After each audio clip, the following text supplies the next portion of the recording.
Guys, it's John Carden for Problem Performance Coaching, and today we're going to talk about nutrition. So this week on nutrition, we're going to be talking about how to find the right diet for you. So last week I talked about like sticking to a diet, like finding something that's sustainable and such. But what does that mean? So a diet, don't get me wrong, is an elimination of something. So it's something that you have to get used to, and it's something that you'll probably miss. Now, there's a couple different approaches to dieting. There's habit tracking or habit stacking.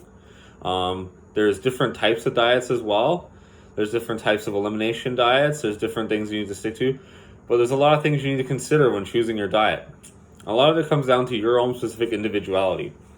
For a lot of people, if they feel unhealthy and they feel like it's something you need to do for health, I think what you should do is you should assess what is unhealthy for you.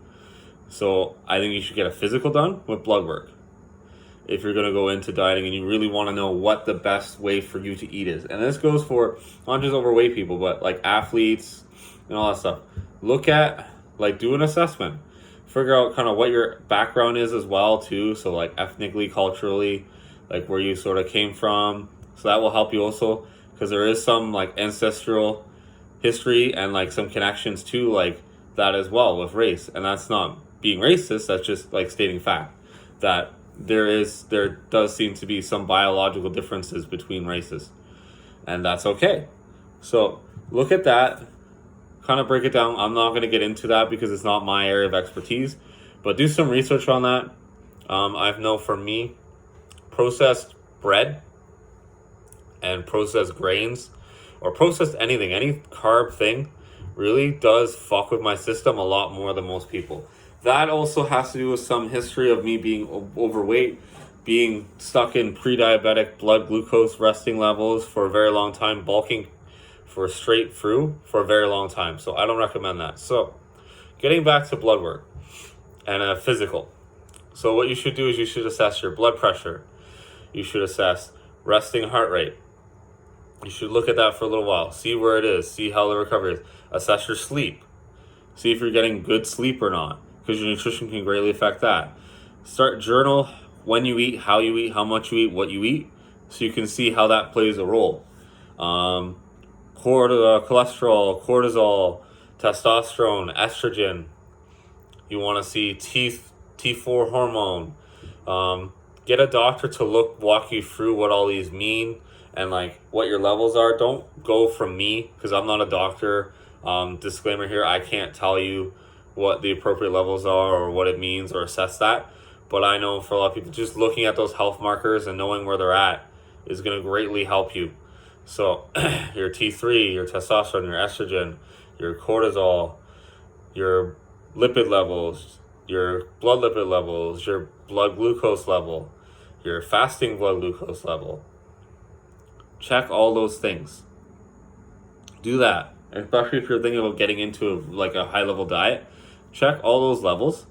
Even if you're an athlete, it's good to know where these are at, because you might think you're super healthy as an athlete, but then realize, oh fuck, my cholesterol's through the roof. And cholesterol, they said, is not like the biggest worry, or your sodium levels through the roof.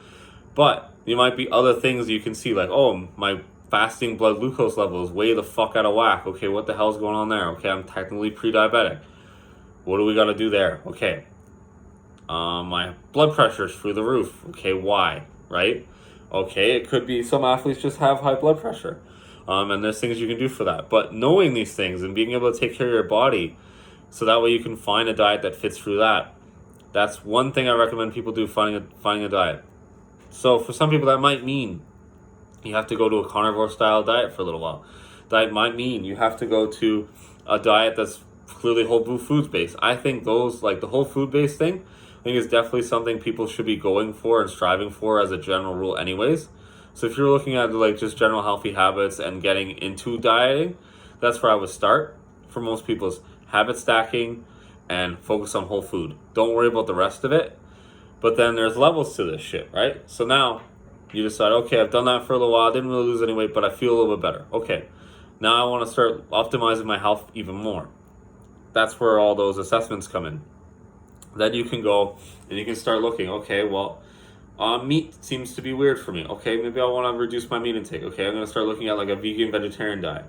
okay, carbs seem to really fuck me up. All right, let's get this fasting blood glucose levels a little bit more in check. Okay, let's try carnivore or keto or some version of it for a little while, maybe just to get that in check, and then go back to adding in carbs, but start playing around with the types of carbs. So go to like Charles Poliquin's approach, where you now start playing around with the types of carbs. You start doing some biohacking just to see what types of carbs, what types of starches do the best for my body.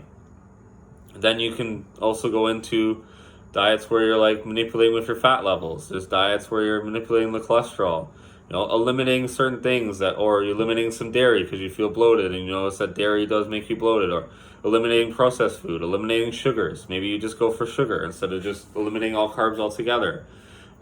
Whatever it really takes to get you to where you want to be. Now, so yeah, like it's saying, it's, picking a diet is not as easy as it seems.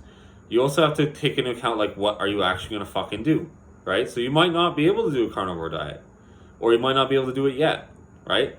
So knowing yourself and kind of being like, okay, well, I can't do full-out carnivore yet. What can I do, right? And then go from there.